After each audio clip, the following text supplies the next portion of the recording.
Lately, I feel like Magic the Gathering has been going down the same path that the Marvel Cinematic Universe went down. They had some success, and then they overdid the hell out of it. With both IPs, there has just been a litany of stuff ever since some major successes.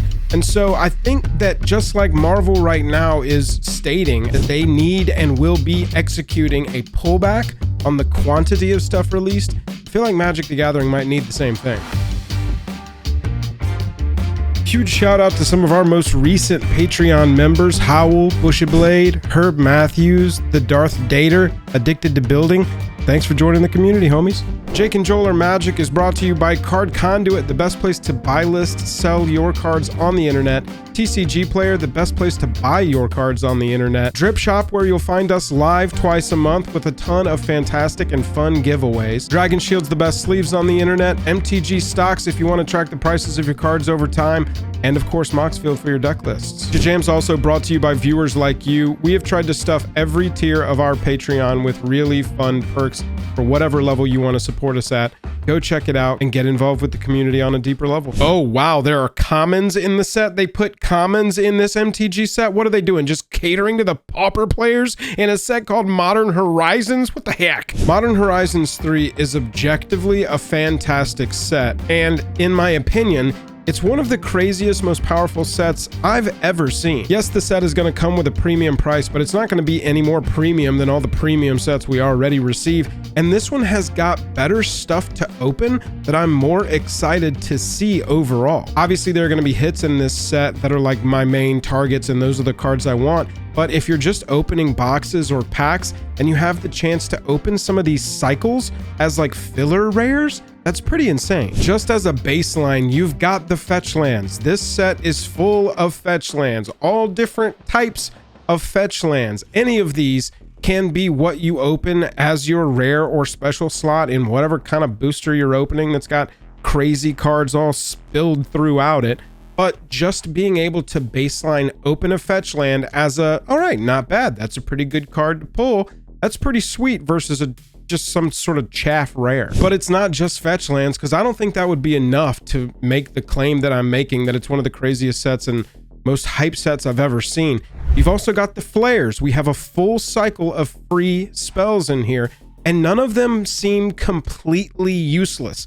The worst one is probably the black one, in my opinion, and that one is still getting rid of their biggest creature or planeswalker, even though they get to choose if they've got two of the, you know, same biggest size or whatever. On top of that, you've got the full medallion cycle. Go look at the least expensive medallion in whatever version that is. It's still going to be a $5 plus card, and some of these are sitting at like 15, 20. They are going to go down in the short term, but the medallions, if they don't just keep printing them every year like they have for the Chex calendar last 2 years, we might see some prices go up there. And so those will be really strong pulls, and they're strong gameplay pulls regardless of it being some kind of high value pull, even though I think it will. On top of that, you've got returning mechanics that just seem absolutely broken. You've got homages to some of the most powerful cards that have ever been printed, and they just like stapled an energy symbol onto them.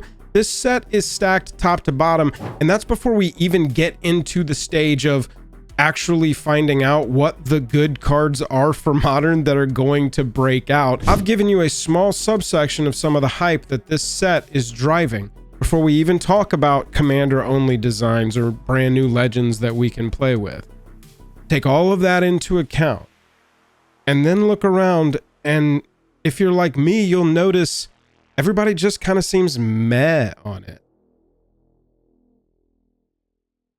Oh, wow. I can't believe this set has cards for every format and they didn't print a single Pioneer card into it. As I was seeing a bunch of these cards coming out, I was expecting an explosion. I was expecting this set to just be everything that everybody wanted. It offers a little bit of stuff for everyone, but the comments I'm seeing and the complaints that I'm seeing, I'm just like, what do y'all want? It's gonna offer some modern cards. Yeah, it's also gonna offer some commander cards. That's a money choice, I promise. They're gonna keep doing that. You might as well just get used to it. It's gonna offer pauper cards, like sort of up and down the chain. you're gonna get cards into every format that this set could possibly cater to. Is it just an absolute overload? Are we swamped? We don't want to see any more sets anymore. We can't keep up with the movie theater releases and the Disney Plus shows, and there's cartoons, and there's webcasts, and there's splash frames. I can't keep up with it all. Is it power creep? Is that why people are not high on this set? Personally, I'm of the opinion, and you can let me know in the comments if you agree with me, I like format shakeups. I'm also not a person who owns a $10,000 modern deck, and so I'm probably in a pretty privileged position to be able to say that I don't care about format shakeups. Shake them up, baby. Let's get some new decks going. Let's get some powerful new cards rolling.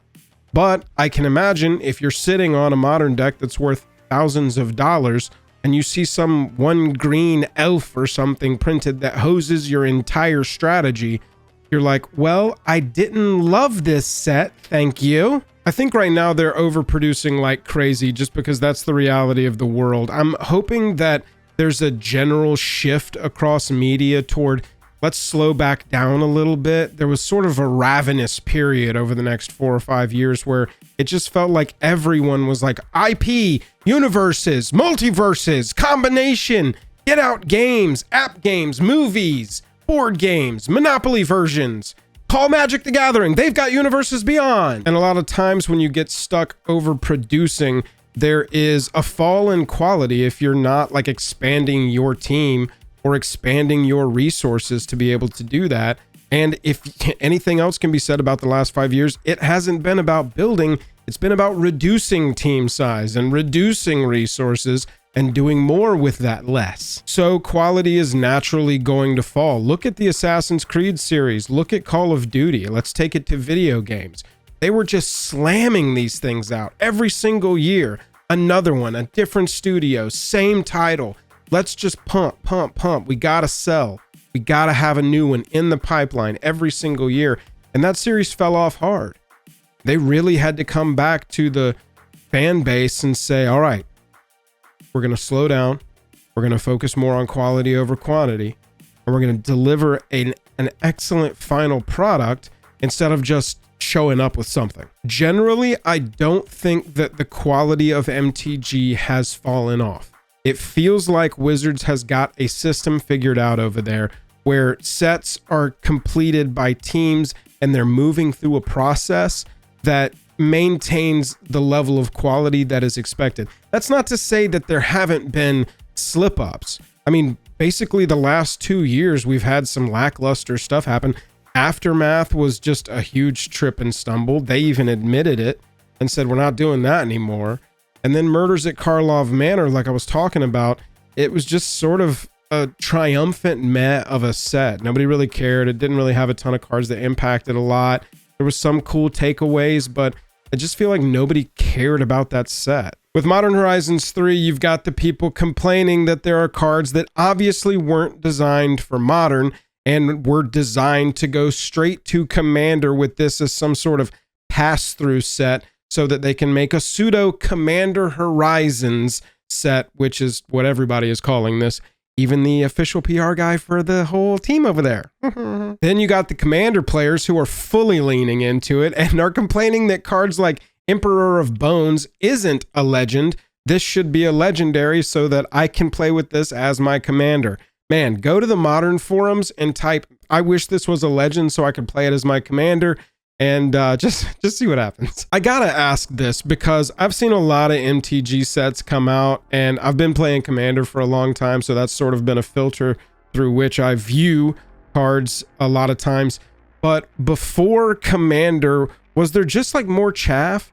There wasn't any time where every single card from a set that was designed to go into a specific format all landed, right? There was a bunch of cards for limited, maybe a one plant for Modern back in the day before the Horizon sets, you know, maybe a couple of cards for Pauper, but in general, there was just more filler. So if they've got those spots of filler, but now they're using those to be Commander playable cards, I don't see what the problem is with that, other than there can be things for other types of people. It all doesn't have to be catered to you. And so That, I guess, would be annoying if you're like, this is supposed to be my modern set. Why are there commander cards? But it just seems like a good place to put those because those do sell packs. And if you're thinking that those spots being dedicated to commander cards are taking the spots of potential modern cards, or it's just not even a set that's going to give you any playables for modern, all this is trash. It's not going to make an impact in the format. Damn commander set. I can't believe they didn't make any modern cards in the modern set. I would say give it some time. We've seen 2 of these sets come out so far. And I've looked back at the comments when I was prepping for this video of Modern Horizons 2 and Modern Horizons 1 reactions on Twitter and on Reddit. I'll tell you, everybody was like, maybe the Horizon lands. That was their Modern Horizon 1 take right out of the gate during previews. Maybe the Horizon lands will show up, but I can't believe they've made so many damn commander cards. And I'll tell you, that set provided Archmage's Charm, Crashing Footfalls, Ephemerate, Force of Negation, Force of Vigor, Seasoned Pyromancer, Renin 6, Yawgmoth. There were cards that made an impact in the format, y'all. You just didn't see them right out of the gate. They're not completely evident right out of the gate. So then maybe it's the decks, maybe it's the fact that there are commander decks alongside a modern product and those aren't modern decks. But we've seen the Pioneer Challenger decks, and we've even broken into this topic live with the community on a stream in the past. I'll link it right here. We have talked about the fact that those Challenger decks are trash, y'all. There's no way that they can feasibly put cards into a sealed product like that, especially for modern. Looking at the prices of some of these decks, that's worth a crap at all. That's worth your time or money. Might as well just go try and trade for them or acquire them on the secondary market, because the price that they would have to charge or dilute the prices if they printed them, or like still have to go and spend hundreds if not thousands of dollars to finish it off and actually be ready for a tournament.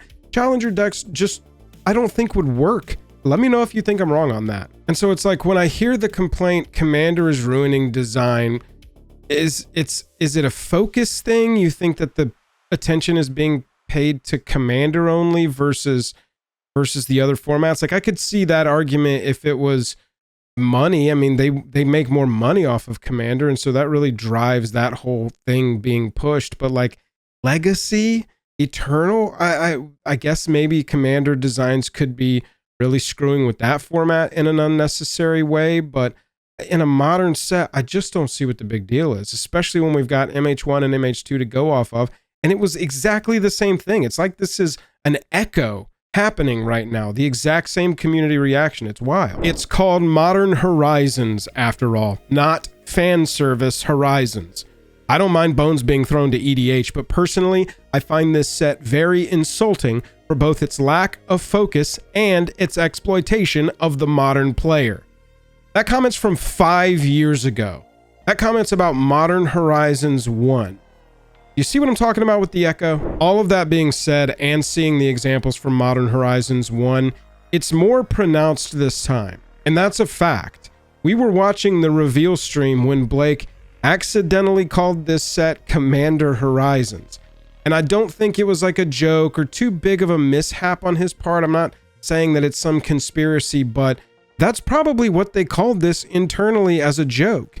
If it was that easy for that to slip out live, Commander Horizons, almost, side smiling, this decision's not coming from them. Having Commander decks on there attached to it, that was just like a fun thing that they thought that they could tack on because maybe Daddy Hasbro told him to. So we know the set is going to be rife with Commander cards. That's modern design. But when you pair the Commander decks with it and you offer a collector version on top of that, because money, why not? That can really make it pronounced and really cause a major cognitive dissonance when the community's looking at a set that otherwise they would only love. Enormous thanks to all of our patrons who support us at the $10 level or higher. We hope that you never, ever have to mulligan again. All of the people whose names you're seeing here enjoy an extra exclusive video only on Patreon every single week. And they all get a free pack of our Dragon Shield custom JAJAM sleeves every year. Go check out our Patreon. See if that $10 level is interesting to you. We've got perks up and down the chain over there of any level that you want to support us at. Go see if you want to get involved with our community on a deeper level. Thank you so much to our enthusiast patrons. This week's video is right up there, and I hope you already got your sleeves. Tell me what color you picked. Oh, wow. What an insult. I can't believe they printed 5 standard legal cards into a set that's supposed to be about modern.